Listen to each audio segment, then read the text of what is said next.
तो दोस्तों, आइए सीधे मुद्दे पर आते हैं। प्राचीन दुनिया के सबसे बड़े और सबसे अनसुलझे रहस्य के इस विश्लेषण में आपका स्वागत है।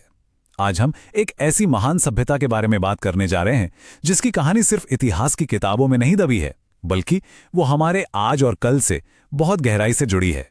अब सबसे बड़ा सवाल जो दिमाग में आता है वो ये है कि आखिर ऐसा क्या हुआ था। जरा सोचिए, दुनिया की सबसे एडवांस्ड, सबसे बेहतरीन जल निकासी वाली एक पूरी की पूरी सभ्यता अचानक मिट्टी में कैसे मिल गई? और क्या उनका ये रहस्य आज की हमारी मॉडर्न और भागती दौड़ती दुनिया के लिए कोई डरावनी चेतावनी तो नहीं दे रहा? इस गुत्थी को सुलझाने के लिए चलिए बिल्कुल शुरुआत से शुरू करते हैं। और इस कहानी की शुरुआत होती है एक ऐसी खोज से जो सच कहूं तो बिल्कुल अनजाने में हुई थी।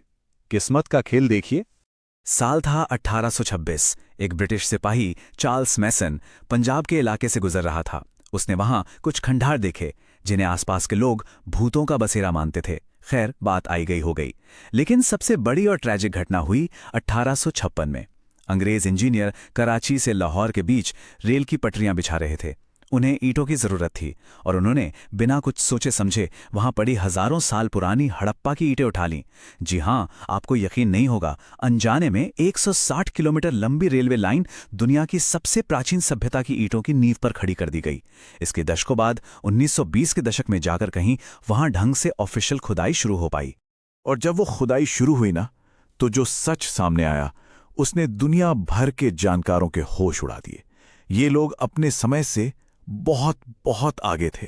1920 के दशक में जब सर जॉन मार्शल की टीम ने मोहनजोदड़ो यानी मुर्दों का टीला की खुदाई की, तो वहां से जो निकला वो किसी मॉडर्न स्मार्ट सिटी से कम नहीं था। सड़कें एकदम सीधी, जो एक दूसरे को बिल्कुल राइट एंगल्स पर काटती थीं। घर पक्की ईंटों के बने थे, और वो भी 2 या 3 मंजिला। हर घर में अपना प्राइवेट कुआं, अपना बाथरूम, और सबसे कमाल की चीज, उनका ड्रेनेज सिस्टम पूरी तरह से ढका हुआ था। और ध्यान दीजिए, ये एकरूपता सिर्फ किसी एक शहर की नहीं थी, बल्कि पूरे 10 लाख वर्ग किलोमीटर के विशाल इलाके में यही सिस्टम फैला हुआ था। अनबिलीवेबल है ना? जरा इस बात पर गौर कीजिए। 5000 साल पहले सिंधु घाटी के लोगों ने साफ सफाई का जो लेवल अचीव कर लिया था ना, वो सदियों बाद 18वीं सदी के लंदन या पेरिस जैसे यूरोप के सबसे बड़े शहरों में भी देखने को नहीं मिलता। ये उनके एडवांस्ड इंजीनियरिंग टैलेंट का सबसे पक्का सबूत है। और इस बात का सबसे बेहतरीन सबूत वहां की इमारतों में मिलता है। आमतौर पर प्राचीन सभ्यताओं में खुदाई के दौरान क्या मिलता है? बड़े बड़े भव्य मंदिर या किसी राजा का आलीशान महल, राइट? लेकिन यहां जो सबसे बड़ी इमारत मिली वो थी द ग्रेट बाथ, यानी एक बहुत बड़ा पब्लिक स्विमिंग पूल। इसका मतलब समझ रहे हैं आप? ये एक ऐसी रेयर सोसाइटी थी जहां किसी एक शासक या वीआईपी की सेवा करने के बजाय आम जनता की सुविधाओं और साफ सफाई को सबसे ज्यादा अहमियत दी जाती थी। ये तो बात हुई उनकी अपनी दुनिया की, लेकिन इस सभ्यता के कुछ ऐसे अनसुलझे रहस्य भी हैं जो उनके ग्लोबल व्यापार से जुड़े हुए हैं। 1954 में गुजरात के लोथल में एक ऐसा ढांचा मिला जिसने सबको हैरान कर दिया। ये दुनिया का सबसे पुराना डॉकयार्ड था।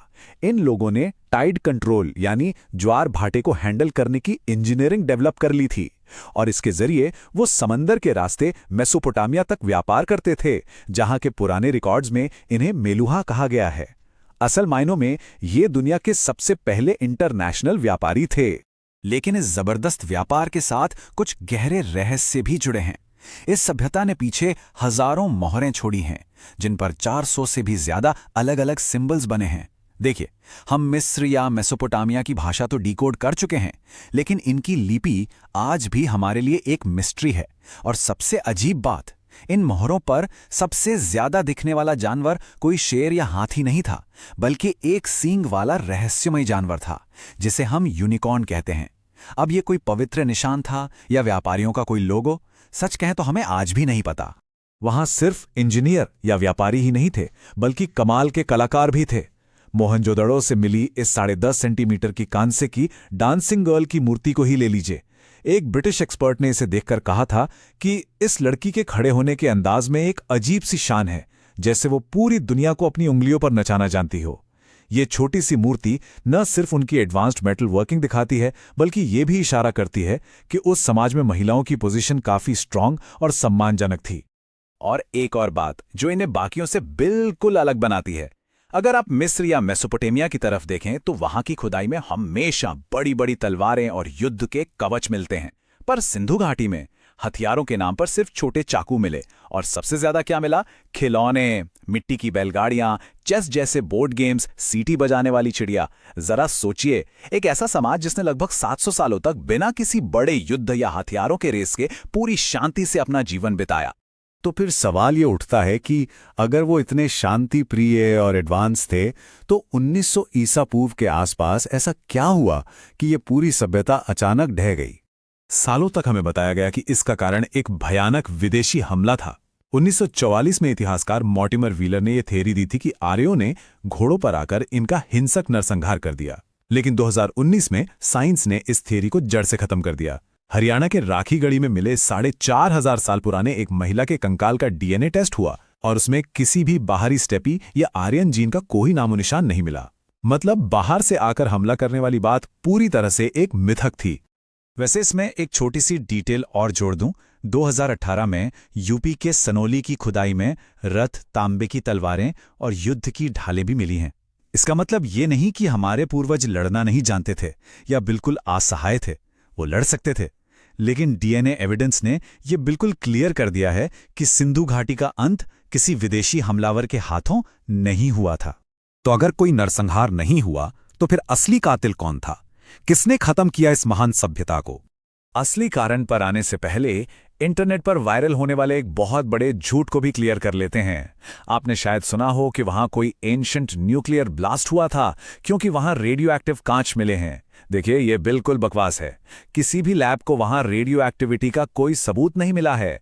वो जो पिघले हुए पत्थर मिले थे, वो असल में सिर्फ मिट्टी के बर्तन पकाने वाली भट्टियों की तेज गर्मी का नतीजा थे। कोई एंशंट एटम बॉम्ब नहीं था वहां। तो फिर हकीकत क्या है? हकीकत यह है कि उनका कातिल कोई इंसान नहीं बल्कि खुद कुदरत थी।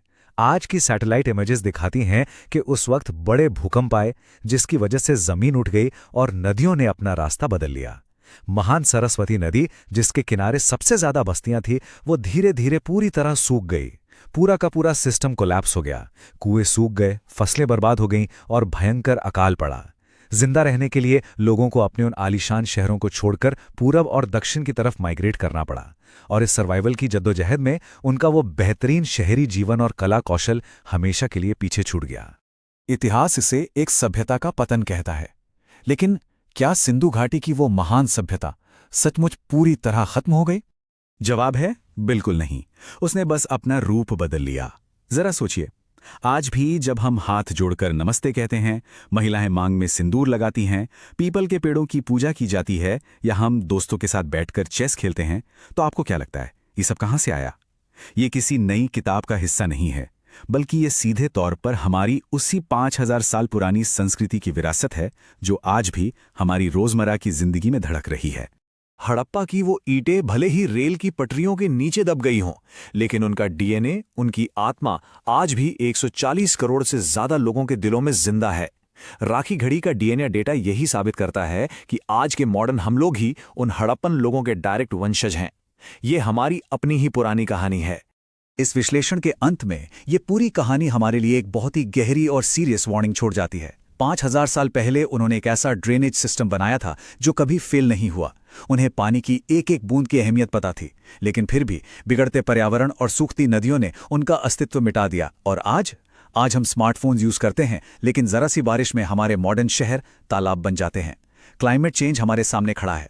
तो सवाल यह है कि अगर कुदरत के आगे इतनी परफेक्ट प्राचीन सभ्यता नहीं टिक पाई, तो क्या हमारी ये मॉडर्न दुनिया आने वाले संकटों से बच पाएगी? या एक दिन हमारे ये आलीशान शहर भी आने वाली नस्लों के लिए बस एक मुर्दों का टीला बन जाएंगे? इस बारे में जरूर सोचिएगा। इस विश्लेषण में हमारे साथ जुड़ने के लिए आपका बहुत बहुत शुक्रिया।